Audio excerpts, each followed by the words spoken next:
Halo, jumpa lagi dengan saya di Oki Rizan Channel. Baiklah, pada kesempatan kali ini kita akan kenalan dengan salah satu struktur penting dalam sebuah bahasa pemrograman. Namanya adalah struktur penjabangan. Nah, nanti dalam video kali ini kita akan lihat bagaimana sih penerapan struktur penjabangan ini ke dalam sebuah bahasa program, yaitu bahasa pemrograman Kotlin. Nah, sebelum kita lihat mengenai contoh programnya, kita lihat mengenai sedikit definisinya. Apa sih struktur penjabangan ini? Jadi yang namanya struktur penjabangan adalah sebuah struktur yang nanti gunanya atau kapan sih digunakan kalau kita butuh pilihan. Ya, ada pilihan yang perlu kita buat dalam sebuah program. Apa sih contohnya? Apa sih misalnya? Ya, contohnya peran dari struktur ini adalah pada saat kita mau login. Ya, nanti programnya akan menentukan orang yang login ini dia berhak masuk atau tidak. Artinya pilihannya adalah bisa masuk atau harus ditolak atau masuk ke sistem. Jadi menggunakanlah struktur penjabangan ini. Atau dengan contoh lain, misalnya ada salah seorang yang sedang ikut ujian, maka orang ini yang setelah mendapat nilai ujiannya, dia masuknya ke nilainya berapa. Ya, dia masuk ke grade apa? Apakah grade A, grade B, ataupun yang seterusnya. Nah, yang bisa melakukannya adalah struktur penjabangan. Nanti teknisnya dalam sebuah program, dia akan membentuk sebuah blok. Jadi ada beberapa blok yang akan dibuat di dalam sebuah program. Nanti dari blok inilah yang akan menentukan sintaknya akan dikerjakan atau tidak sama sekali. Ya, seperti itu.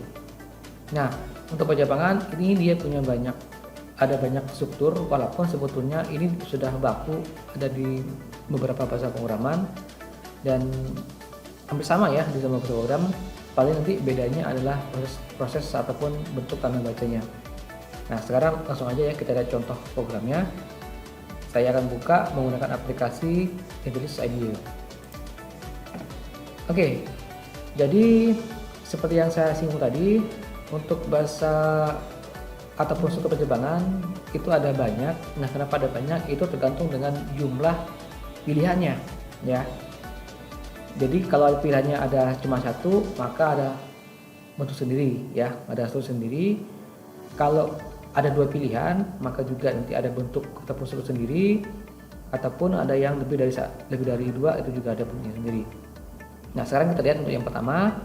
Untuk yang pertama, ya, itu disebut dengan struktur if then. Jadi ini kelihatan di nama file yang saya buat di sini, ya, namanya ini bentuk if then. Nah, struktur ini digunakan kalau dalam sebuah program hanya membutuhkan satu pilihan yang bisa dikerjakan atau tidak sama sekali, atau pilihannya cuma satu, maka gunakanlah bentuk if then. Nah, yang mana sih bloknya ataupun bentuk if-nya? Jadi untuk if-nya sendiri ini dia ya. Ini bentuk baku dari if ya. Ada if-nya, kemudian ada keyword if, kemudian kalau di Kotlin dia menggunakan buka kurung. Kayaknya ini juga sama di semua program. Buka kurung sama tutup kurung awal. Nah, yang di dalam ini disebut dengan kondisi. Ya. Ini disebut dengan kondisi. Nah, kondisi ini cuma dua hasilnya. Kalau nggak benar yaitu salah, ya. Kalau nggak benar dia akan salah. Nah, kalau benar apa efeknya? Efeknya kalau benar dia akan mengerjakan perintah yang ini, perintah ini ya yang bakal dikerjakan. Tapi kalau hasil di sini nilainya salah, maka dia akan loncat langsung ke sini perintahnya, ya. Saya ulangi, di dalam blok if ini ada yang namanya kondisi, ya. Kondisi ini yang menentukan sebuah blok dikerjakan atau tidak sama sekali. Dan di sini sebetulnya if ini ada bloknya, ya. Untuk blok if ini ada bloknya seperti itu. Cuma karena di sini hanya ada satu sintak yang mau ditampilkan, maka nggak ada bloknya. Nah, adapun bloknya untuk blok dari yang akan dikerjakan itu dia menggunakan buka ataupun tutup kurung perawal, seperti ini. Jadi ini ya, defaultnya seperti ini nih. Dia ada buka sama tutup kurungnya. Saya ulangi, artinya dari blok ini, ya, blok ini akan dikerjakan kalau kondisi yang di sini nilainya betul. Oke, sekarang kita coba aja langsung. Kita coba running ya. Kita running programnya. Di sini keywordnya ataupun kondisinya adalah angka. Ya, di sini ada sebuah variabel. Ini bukan huruf ya, bukan angka, bukan nomor ya. Tapi ini ada sebuah variabel namanya angka. Yang tipenya kita bikin yang integer, di mana angka ini nanti kita akan input menggunakan perintah readline yang akan dikompresi ke dalam bentuk integer. Habis itu bakal dicetak di sini, bakal dicek di sini. Nah, apakah angka yang kita input itu nilainya lebih dari 5 atau tidak ya? Harusnya kalau di angka lebih dari 5, maka ini bakal tercetak. Seharusnya ya. Kita coba aja langsung di sini, kita run. Kita jalankan programnya, kita jalankan. Proses compiling. Nah, muncul di sini input sebuah angka. Kita coba input aja ya angkanya. Kita coba input dengan angka 6 ya. Nah, logikanya angka 6 ini akan masuk ke variabel angka ini. Nanti dari variabel angka ini dicek di kondisi if-nya ini, cek di kondisi apakah 6 lebih dari 5, maka seharusnya adalah betul, maka ini harusnya akan tercetak, akan tampil. Kita coba tampilkan, saya tekan tombol enter. Nah, nanti hasilnya adalah angka 5 yang input lebih dari 5. Jadi yang ini bakal tercetak nih. Ya, ini perintahnya yang tercetak ya. Nah, sekarang kita buktikan kalau seandainya angkanya yang kita input kurang dari 5.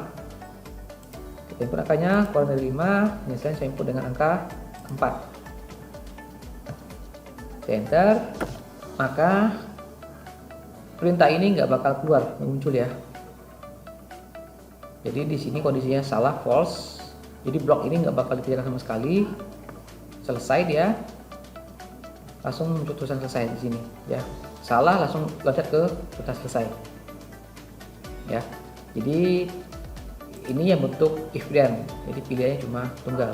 Artinya kalau betul akan dikerjakan, tapi kalau nggak salah tidak ada yang dikerjakan sama sekali. Nggak ada blok khususnya seperti itu. Ya, tadi di awal defaultnya di contoh program tidak pakai kurung berawal. Kenapa? Karena ini kebetulan hanya ada satu perintah yang dicetak. Tapi kalau ada dua perintah, maka harus pakai kurung berawal. Ya, saya tunjukkan di sini. Maksudnya adalah, misalnya kalau ini kita mau tambahkan satu buah perintah lagi namanya test misalnya ya. Nah, kalau nggak pakai kurung berawal, ya, yang nggak pakai kurung berawal, nanti ini mau benar ataupun salah dia akan tetap tercetak begitu ya. Saya input dengan angka 4 dengan kondisi salah, maka tes juga keluar nih. Jadi tes ini dianggap bukan dari bloknya bagian benar dari if ya. Begitu juga kalau saya input dengan angka 6 misalnya ya, 6, maka tes juga bakal keluar karena dia bukan dari blok dari if ya. Kecuali kalau ini saya tambahkan bloknya seperti ini, maka seharusnya kalau saya input dengan angka yang salah, angka 4 misalnya, di sini saya input dengan angka 4, angka yang salah, maka tes nggak keluar ya.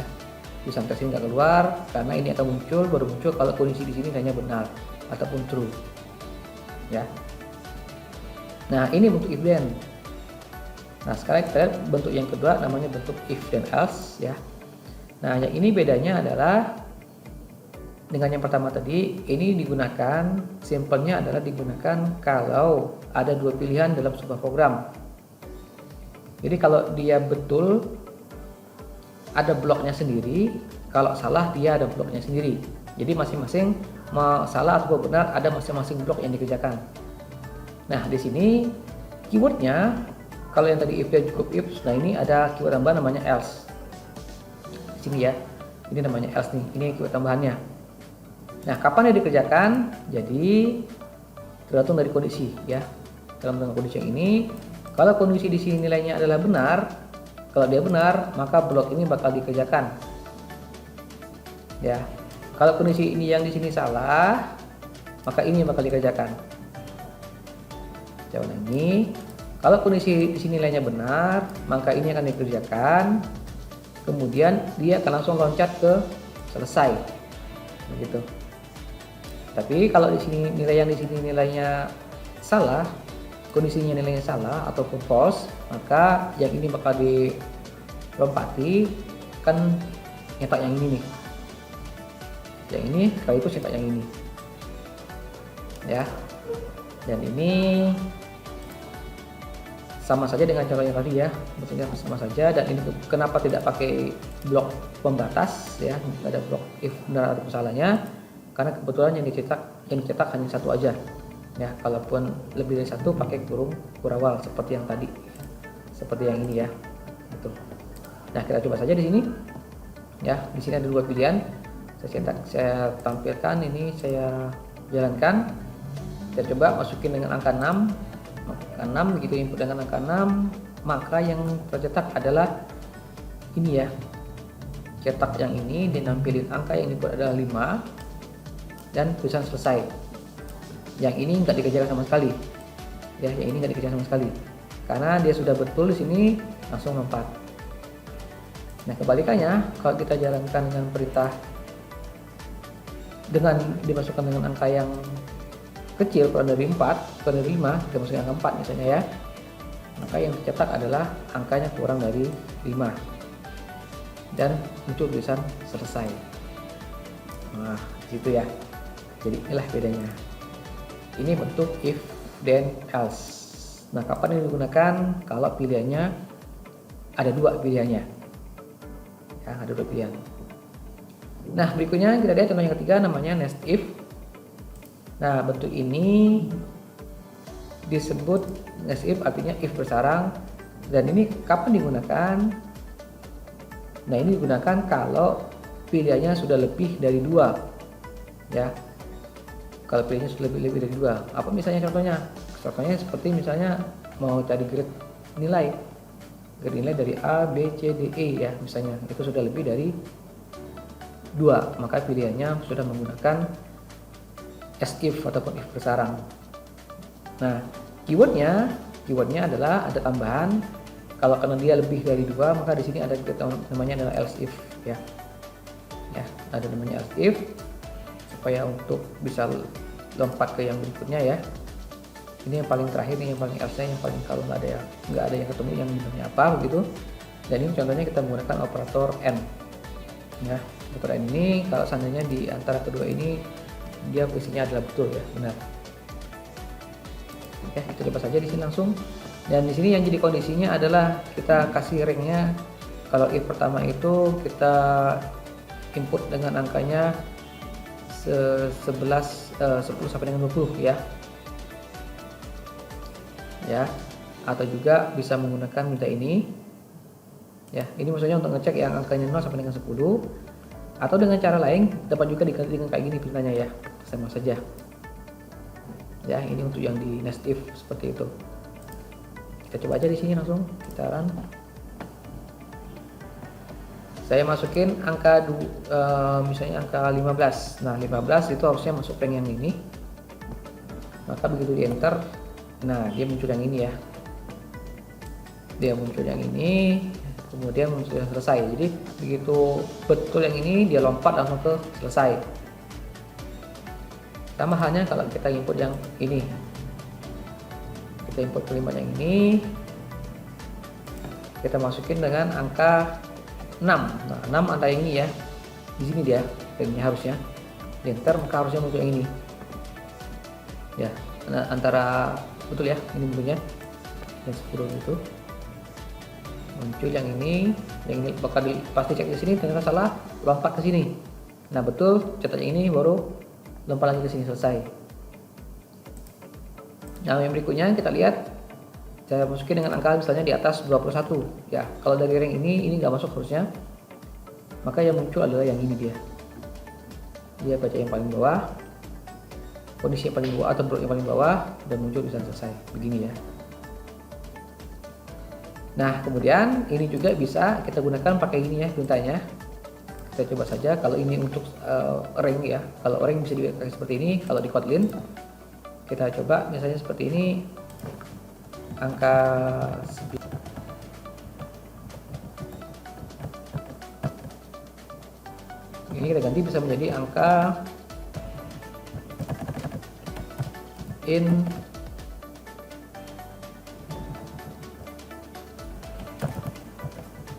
nol dia, nol. Nah, begitu kita jalankan, nanti ini hasilnya adalah seperti ini. Ya. Jalankan, masukin angka 15. Nah, sama aja ya. Jadi di input yang ini dia maksudnya. Jadi ini bentuk penyederhanaan yang ada di Kotlin. Kita bisa gunakan operator AND ya, yang tadi ya.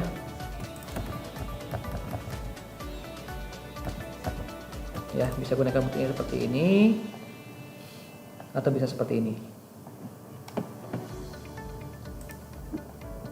Nah, sekarang kita yang terakhir. Nah, untuk yang bentuk terakhir, untuk bentuk pencapaian yang terakhir di Kotlin ada yang namanya when namanya ya.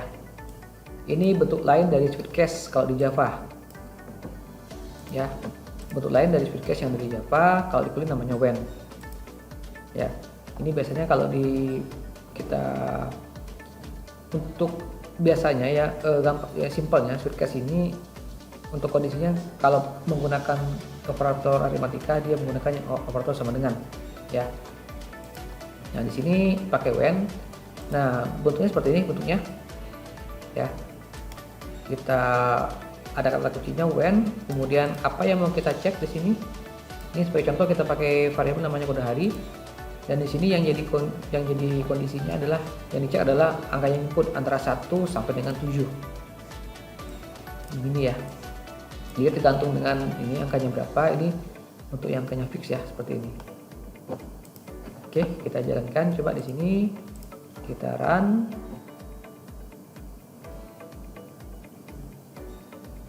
Maka kalau saya masuk dengan angka 3, begitu saya enter, maka depannya adalah hari Rabu.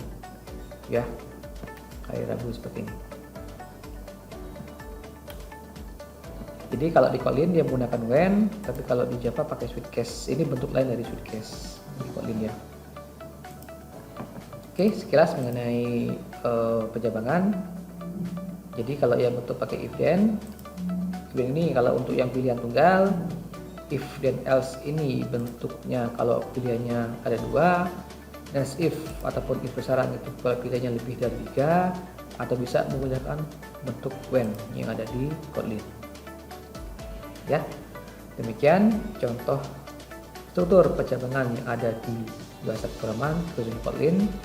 Mudah-mudahan apa yang bisa disampaikan ini ada manfaat untuk kita semua. Terima kasih atas perhatiannya, sampai jumpa lagi. Bye.